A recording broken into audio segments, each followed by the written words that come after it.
You're with Julian on the brown note and a review of Nobody, a current cinematic milestone, current cinematic release.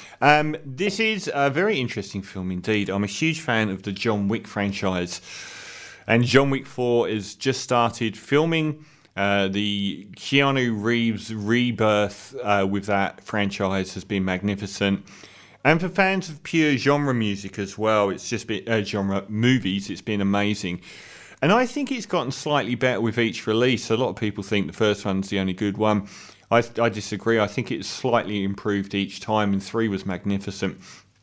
The director of those films, who I think's an ex-stuntman, which says a lot, David Leitch, produced, and this is the crucial crossover question, Nobody, which has led people to believe that it is going to be part of the John Wick universe. And the universe building in John Wick around this whole international cabal of assassins that operate out of these very expensive hotels all over the world and are part of this people that have this their own monetary payment systems, their own codes, and this whole hierarchical world, which has been beautifully realized and growing, lends itself to something like this happening. Nobody stars Bob Odenkirk.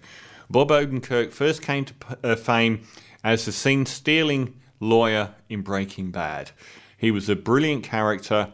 He became one of the major characters as the story arcs progressed, as he was involved in a lot of pies, and to his own detriment, quite closely with Walter White. So he was a big character in that. He got his own spin-off, Better Call Saul, which is a brilliant series. I've only seen 2 series of it, and there's 5 now. But those first 2 were amazing, so I really should watch it. And that itself has moved into the same timeline as Breaking Bad, so it's had some of the characters from that in it. This time we follow American Nobody. He lives with his estranged wife who doesn't want to touch him anymore, played by the always wonderful Connie Nielsen, who turns up over and over and just doesn't seem to get the kudos. His teenage son, who regards him as a coward and a weakling and a loser. He has a dead-end job. He's going nowhere, and he has this really sort of sulky, defeated demeanour. There's a wall sort of made out of pillows in their matrimonial bed to emphasise that he's not getting any. And the only person that loves him is his younger daughter. They have a break-in in their property, and it's an opportunity for him to finally shine. His son tackles one of the burglars, and that's when you first feel the flex of Bob Odenkirk's character. He's about to go at it. His son's got the guy on the floor, and he's got the drop on the other one, but he backs down, and he tells his son to back down and to let them go. But even though his son and his wife and even the police vocally think he's a coward, that there's more going on here. You know that he wasn't a coward and that he was surveying the scene and made a choice not to go down the road that he was about to. He then can't handle that anymore, so he goes out, and the fact that the robbers have stolen something from his daughter is too much. He hunts them down, and you realise that there is an awful lot more to this man than this local deadbeat. He hunts them down and confronts them, where you realise that he is actually a much more powerful individual. And he realises that these 2 robbers are just nobodies too. That he knew that the gun wasn't even loaded, and that they're just this couple that have nothing, and that they were scared anyway. So he retreats back into the night, but in doing so, in one of the best fight scenes I've seen in a long time, he's on a bus that then gets invaded by about 4 or 5 local gangsters with designs on raping, drunk out of their minds, abusing everyone, and with designs on raping the teenage girl on the bus. Something he welcomes with open arms. And this is the awakening of Bob Odenkirk's Nobody character. Of course, he's got some deadly background in the CIA and in the military and so on. And it's alluded that he was, one of these top-level assassins working for the government in the past, and a very formidable human being. This is a slight film. The plot from there, obviously there's some sort of Russian gangster involved, and when he actually brutally injures one of these guys on the bus, obviously he has a connection, in this case his brother.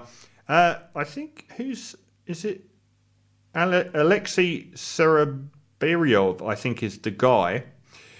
He's a really nasty enforcer for the Russian mafia, and his brother's a guy that Bob Odenkirk's character puts in the hospital. So the rest of the film is basically Bob Odenkirk fighting the mafia. Very close to the first John Wick film. This film is slight, but it is an enormous amount of fun. Unlike the John Wick films, this isn't as po-faced or as straight. Bob Odenkirk plays it with a wink, and it's a lighter film, and it's a funnier film. That's not to say that it skimps on the violence or the moodiness of the action, because they're pretty decent. Very good fight scenes, bone-crunching fight scenes.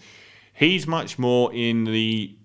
He's not a Steven Seagal, I'm never going to get a scratch on me. He's more like your Bruce Willis, where he gets half beaten to death before fighting the opposition. It's got the RZA in it as well, and Christopher Lloyd. There are so many cool things they got right with John Wick that they carry over here. Seeing Christopher Lloyd, the Doc from Back to the Future, blasting away at people with a shotgun is magnificent. I mean, no one is not going to love that. It benefits from its tightness because there's no more to the story than you would have seen in the first John Wick film, which narrows everything down. The family are pretty decent. I like Connie in the film. She knows about his past. And his abilities are not given superhero status. They're sort of like believable. So I really like this. I thought it was a fast, enjoyable, well-made film, and obviously it's leading towards a future. And it's always great when you get a character like Bob Odenkirk become an action hero, because it's so far removed from what you expected from him. To see him shoved into that arena and fight for his life, he's just one of those. He was a bit part player in Breaking Bad, but he has such a personality and persona on screen. It's made him now a leading man, and he can actually carry off leading man action movies with much more personality than the usual rubbish we get. So I'm going to give Nobody an incredibly solid 8 out of 10.